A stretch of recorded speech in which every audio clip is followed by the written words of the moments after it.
Tuwing sasapit ang araw ng mga kaluluwa o araw ng mga santo, na kung tawagin natin ay All Saints Day, ang mga Roman Katoliko ay naghahanda ng salo-salo para sa pamilya, ng mga kakanin, mga bagay-bagay tuwing sasapit ang undas.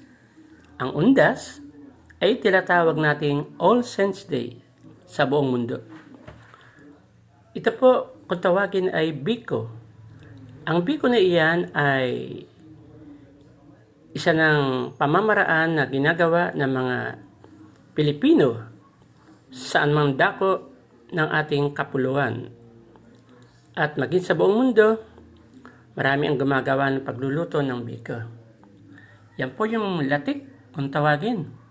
Naalala ko tuloy yung aking ina nung nabubuhay.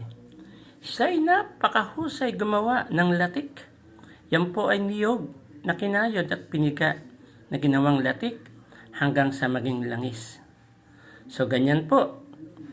Yan po ay hindi nasusulat sa Biblia, kundi yan po ay bahagi ng kultura ng bawat bansa na nakatutulong upang mapayaman ang ating kultura ang gunitain ang araw ng mga santo o tinatawag nating All Saints Day tuwing November 1. Napakaganda pong pagmasdan. Ang ating nilutong kalamay na kung tawagin natin ay Biko.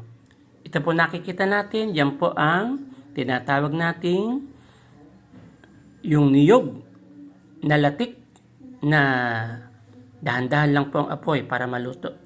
Yan po. Naku, napakasarap niyan. Talagang napakamahal nga lang ng niyog. So, yan po. Ayan pa po. Alam niyo pa kung gano'ng karami yan? 1 kilo at kalahati lang na malagkit. At yan po ang kinalabasan sa 1 kilo at kalahati. So, nakakatuwa lang.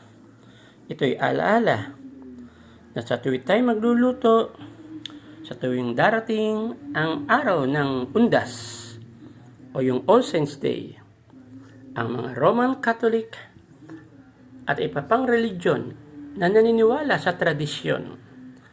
Ito po ay tradisyon. Inuulit ko po, bahagi ng kultura. Wala po yan sa Biblia. Ang pagse-celebrate natin ay parang birthday lang. Na kapag tayo nagbe-birthday, tayo naghahanda, nag-iihip o inihipan natin ang kandila at nagwi-wish po tayo. So sa All Saints Day, pasasalamat, pag-aalala. Inaalala natin ang mga yumauna na matagal nang lumipas. Isang magandang araw po sa inyong lahat. Ngayon po ay ngayon po ay October 31, 2025. Salamat po. God bless us.